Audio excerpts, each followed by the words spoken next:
Hi, this is John from MJG Education. Today we're going to work on PT Academic Repeat Sentence. The overview of today's presentation will include test instructions, test procedure, how you can be a little test wise, some practice, and where to practice online. The test instructions include: you will hear a sentence, try to repeat the sentence exactly as you hear it. You will hear the sentence only once. Please note, the timer will begin 3 seconds after you hear the sentence. In terms of test procedure, there's 2 ways to go about repeating a sentence. Sometimes you can understand what the sentence is saying, so you just focus on the meaning and then you repeat. Other times when you don't understand the words or the meaning of the sentence, you're just going to have to repeat as much of it as you can. Try to speak clearly and in your own manner. Try to repeat words that are unknown. Try not to correct yourself. Don't stop and start because you're unsure of what you said. That'll really hurt your score in terms of what the algorithm picks up. Try and remember, it's very important to remember that we hope that you come to the test with a lot of English experience. Of course, my company here is here to help you understand and how to learn, but there's also an algorithm out there, and we have to know how to handle that algorithm. So by stopping and starting, that'll really affect your score. Try to always remember that. Here are some things you should know about your test. You're going to be doing about 10 or 12 of these on the PT Academic Repeat Sentence. Scoring is based on content, fluency, and pronunciation. Right across the board, these will all be even. The thing to remember always is sometimes you get an extremely long sentence. Maximum is probably about 14 or 15 words. Like I said earlier, from my experience, people can remember 10. So in order not to blow the test with this task, try to always say something. Don't let that recorder go without saying something. Even if you get caught up and strangled trying to remember things, just say a clause, say something every time.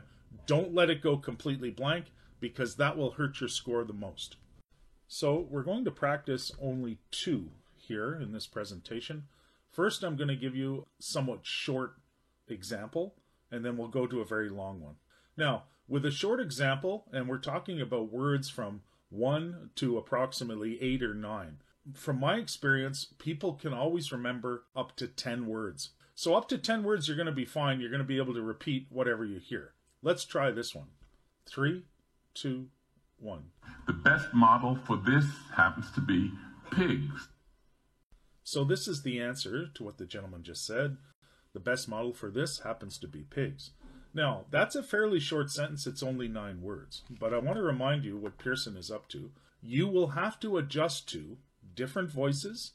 That means a man or a woman's voice, or maybe a German person who speaks in high falsetto voice. You have to adjust to these sounds. You also have to adjust to the different speeds that speakers speak. This gentleman spoke very slowly. Other people will speak a lot quicker. So you have to practice these things. Finally, you might get a different sound editor. So some of the recordings are going to sound rough. Some of them will be very clear. Sometimes it sounds a little fuzzy, like what you're getting from me, because I'm recording an MP3 on top of an MP3. But you have to adjust to that. These are the things you should be aware of. Let's try one more. Here is another example, but this one is quite long. Here we go. 3, 2, 1.